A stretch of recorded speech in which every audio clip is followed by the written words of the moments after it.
Hey Emily, so want to go over kind of the order of events, so the order of rehab that I want you doing right now. Obviously, the number one thing right now is just kind of getting your level of inflammation in that knee down.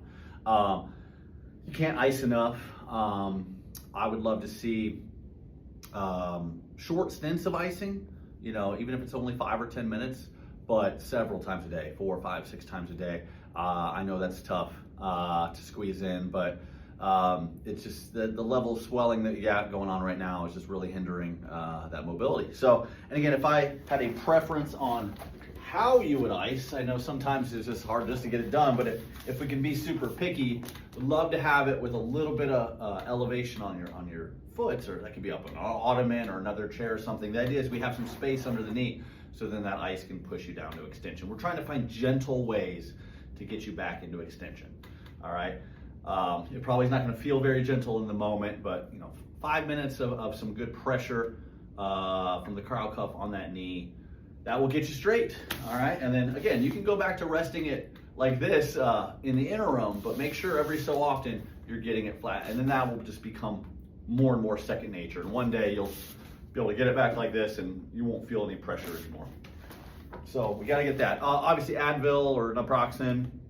I'm going to send you a sleeve. I would wear that for pretty much any time you were up on your feet. You don't need to sleep in it, but anytime you're up and moving, some compression can help that swelling as well. So we got to get the swelling down. Step number 1. Number 2, kind of working off that extension. If you feel like we're doing this extension, or you're going to straighten it and you feel like it's kind of caught or locked, remember we had some good luck in here with working on rotation. So just kind of stabilize the knee, and then just some in and out, really deliberately trying to gain a couple inches there. Do that for maybe 30 seconds or a minute, and then I bet you that you can get into extension with a little less trouble. There are 3 ways I want you to work on getting into extension, and then once you're there, we got to get that quad going, right? That quad is really shaky the closer you got to full lockout. So we got just kicking, bottle under the knee, towel under the knee, just working on height here, right? If you do both, you might notice a left or right difference. So just trying to get good quad strength while you're getting it into lockout. The toes back, getting that calf stretch, that will help as well. So I love this one. You can just do this on repeat throughout the day. We also talked about that calf stretch. Get this down here.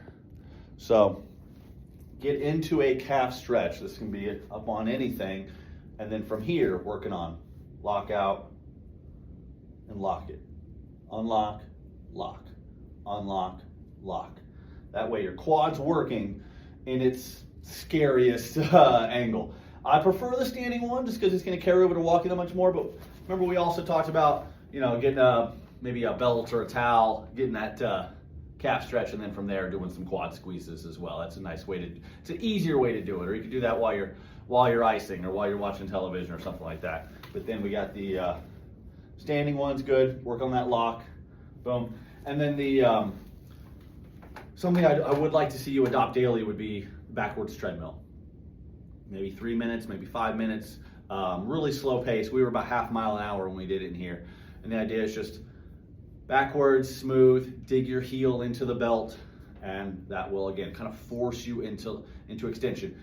We can crank on that thing, get full extension right now, but we're gonna have a lot of soreness and swelling afterwards. We're trying to just backdoor our way into that extension, so you're a little more, so your quad has a chance to kind of work in that range. So pretty much over the next week or 2, less swelling, comfortable lockout, not scary anymore. It's happening. And then also decent quad to go with it. The next step from that is going to be, getting in that weight bearing and adding the flexion. That's going to be the stairs. That's going to be squatting. That's going to be longer walking without, we'll see. I know you can walk about 20 feet without much of a limp. It looks pretty good in here. Now, can we carry that over and walk for an hour without a limp? That's I don't know how long that will take. But that is the next goal. Stairs, prolonged walking. And then obviously we just need the swelling to keep going down. It's a lot puffy right now. So that's pretty much the gist. Let me know if you got any questions regarding this, and then yeah, maybe we meet up in a couple weeks at most. I want to get ahead of this before it gets worse. So always a pleasure, and I'm rooting for you.